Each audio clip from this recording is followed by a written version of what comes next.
Papaubos namang pondo para sa mga evacuee ang problema ng lokal na pamahalaan ng Albay sa gitna ng pag-aalboroto ng Bulkang Mayon. Dumarami pa naman ang mga nagkakasakit at saksi si Chino Gaston. Inilagay na sa isolation rooms ang dalawang batang ito matapos tamaan ng bulutong para di na makahawa sa iba pang inilika sa evacuation center na ito sa Daraga, Albay. Pero nangangamba pa rin ang maraming magulang. Kawawa naman kasi bata pa naman, dalawa pa. Ayoko naman na magkabulutong. At marami pang nagkakasakit. Halos 600 bata na ang naitala ng Albay Provincial Health Office na nagkasakit. Kaya kulang na raw ang tent para sa kanila.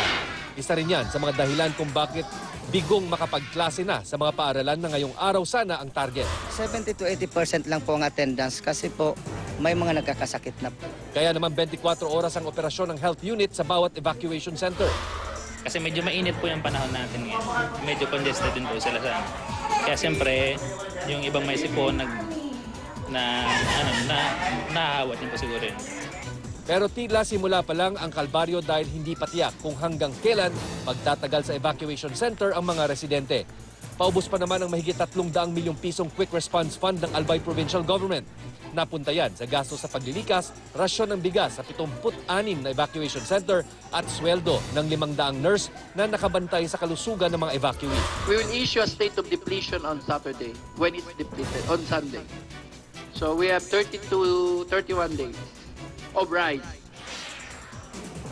But yung healthcare, yung other essential lifeline, when you say lifeline, water, health, sanitation, minimum level of rest and recreation, it has to be provided. May parating naman daw na tulong mula sa DSWD at Office of Civil Defense kaya hindi pa rin magugutom ang mga evacuee. Kakayanin pa raw silang pakainin sa susunod na 31 araw. Pero umaapila na rin ng dagdag tulong ang Albay mula sa national government. Ito na mangyari, lalabang ko to. Naniwala kayo sa akin, with or without. But of course, I'm making an appeal to the nation. Dati nang sinabi ng lokal na pamahalaan na posibleng umabot ng hanggang Pasko ang pananatili sa evacuation center ng mga residente. Pero posible na raw magbago yan depende sa aktibidad ng Mayon na nagpapakita muli ng senyales ng pagsabog anumang oras matapos ang 6 na araw na pananahimik. Bukod sa rockfall events, mas makapal at mas marami ang puting usok na ibinubuga ng bulkan. Posibleng maapektuhan ng ashfall ang mahigit itong bayan sa Albay.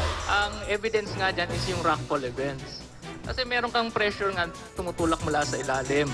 Para yung toothpaste, pag pinisil mo, lalabas dun sa bibig niya. Mula rito sa Albay, ako si Chino Gaston, ang inyong saksi.